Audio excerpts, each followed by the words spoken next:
하나님 복음 방송을 시청하시는 시청자 여러분, 오늘은 여러분과 함께 또 모성의 목자와 제목 유모 목자, 또 본문은 고전 4장에서 15절을 보겠습니다. 바울 사도는 전도를 하여 한 영혼이 구원을 받으면 생명을 출산한 것으로 묘사하였습니다. 그래서 아들이라고 표현하기도 합니다. 예수님은 니고데모에게로부터 태어나라고, 즉 거듭나야 한다고 하시고 그것을 새 생명이라고 하셨습니다. 디도서 역시 중생의 출생이라고 하십니다. 디도서 3장 5절을 찾아봅니다. 그분께서 우리를 구원하시되 우리가 행한 어려운 행위들로 하지 아니하고 오직 그분의 긍휼하심에 따라 새 출생의 씻음과 성령님을 새롭게 하심으로 하셨으며, 야고보는 진리의 말씀으로 우리를 낳으셨다고 말씀하시고 있어요. 야고보 1장 18절을 참고하시면 되겠어요. 야고보는 진리의 말씀으로 우리를 거듭나으셨다, 거듭남을 새 생명으로 탄생, 즉 낳았다고 표현하고 있습니다. 한 생명을 출산하기 위해서는 해산의 고통을 겪어야 해야 합니다. 주님께서도 표현하셨고 바울 사도는 영적으로 자라게 하는 사역을 해산의 진통이라고 표현하였습니다. 갈라디아 4장 19절을 참고하시고요. 이렇게 한 생명이 태어나는 사역에는 전도자의 산모와 피땀 어린 고통이 지불되어야 합니다. 이렇게 죄인 한 사람을 구원받을 때 죄인 한 사람이 그 영혼에게 복음을 전하는 전도자는 해상의 고통을 지불했기 때문에 그 생명이 구원을 받게 된다는 말씀이죠. 그러면 전하는 자 없이 들으리요? 어찌 태어나리요? 듣지 않고 어찌 믿으리요? 전해야 된다는 것이요. 복음을 전해야 된다는 것이죠. 그래서 전도자의 발걸음이 아름답고 천사들도 살펴보기를 원하는 발걸음이 바로 전도자의 발걸음입니다. 거기에 비교해 생명을 낳지 못하면서 가르치기만을 좋아하는 교사들은 여기저기 수만 명이 넘습니다. 그러나 세상에 수고를 지불하고 생명을 낳는 자는 1만 대가 1이 된다고 합니다. 영혼을 구원하는 복음 전도자는 이렇게 중요하다는 것이죠. 한 사람의 영혼을 구원하기가, 전도하기가 힘들다라는 것이죠. 생명을 다하고 목숨을 다해서 전도해야 된다라는 것이죠. 그만큼 복음을 전하는 사람들은, 전도자는 중요하다라는 것입니다. 천사들도 못하고 대통령도 못하고 황제들도 못하는 영혼을 복음 전도자는 하고 있습니다. 지옥으로 빠져가는 영혼들을, 생명들을 쓸 수 없이 복음으로 전하고 있다라는 것이죠. 전도자가 이렇게 중요합니다. 산모는 자신의 모유를 먹인다. 모성 어린 자식을 낳으면 자기 생명에게 영양가 높은 젖을 빨도록 가슴에 안고 사랑스럽게 사랑을 주고받으며 얘기하며 주고하며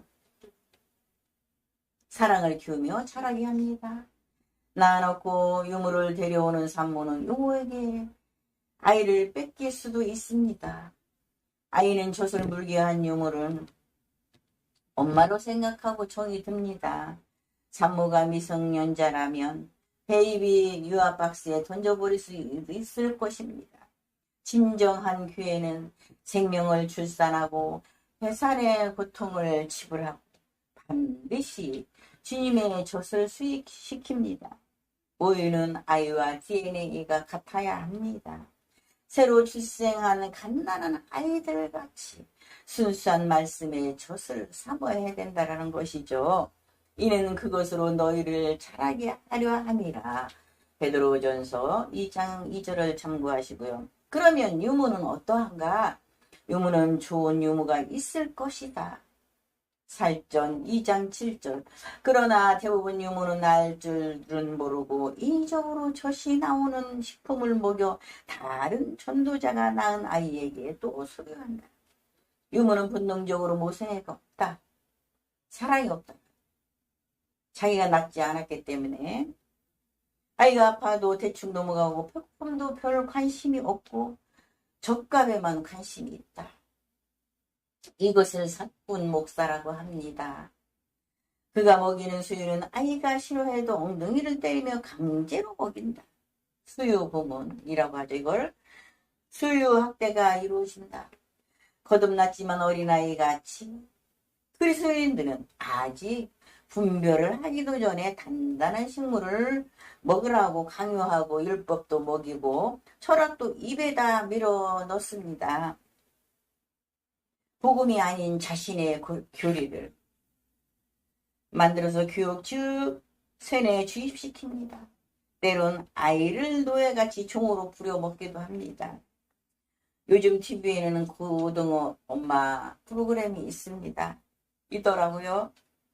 철없는 애들이 아기를 낳고 나서 키우는 모습을 볼 수 있습니다. 그래도 자녀야 된 모성애로 잘 키우는 경우도 있지만 여러 모양으로 자식을 못 키워서 남에게 맡기는 경우도 있습니다. 허물며 유무야말로 더 냉정할 수도 있다라는 것이죠. 3화 4장 4절을 참고하시면 바랍니다. 5살 때 유무가 도망치다가 부주의로 떨어뜨려 두 발이 절름발이가 되었습니다. 아기를 떨어뜨려서 절름발이가 됐다라는 것이죠. 그러나 3화 9에서는 다윗과 모세의 은혜로 장면을 볼 수가 있습니다. 솔로몬의 재판자에게는 자기가 낳지 않은 아이를 칼로 남자고 했습니다. 왕하 3장 16절에서 28절을 참고하시고요. 얼마 전 고등교육을 받은 엘리트가 개그 어머니 질병으로 자살했습니다. 그 옆에 어머니도 함께 극단 선택을 하였는데 그 이유는 외무지에는 딸을 혼자 보낼 수가 없었다고 기록되어 있는 뉴스가 있었습니다. 이것이 모성애다. 무슨 말인가?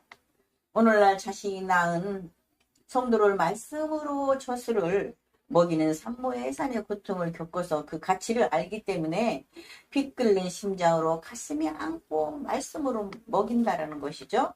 유무는 자기 핏줄이 아니기 때문에 애정도 없고 때론 다른 종교와 자신들의 교리를 먹이고 율법도 먹이기도 합니다. 또는 자식을 먹여 자신이 낳은 것처럼 세뇌시키기도 하죠. 유무는 종교요, 산모는 복음이다 라고 이렇게 표현하고 있습니다. 여기서 이것이 모성애, 목회자와 유무, 목회자의 차이점이라는 것이죠. 우리는 전도자의 목회자를 위해서 동역을 해야 합니다. 왜? 한 영혼이 거듭나기까지 산모들이 아기를 낳는 고통을 통해서 새 생명을 얻는 것처럼 전도자의 수고를 해산하는 것으로 비유하였습니다.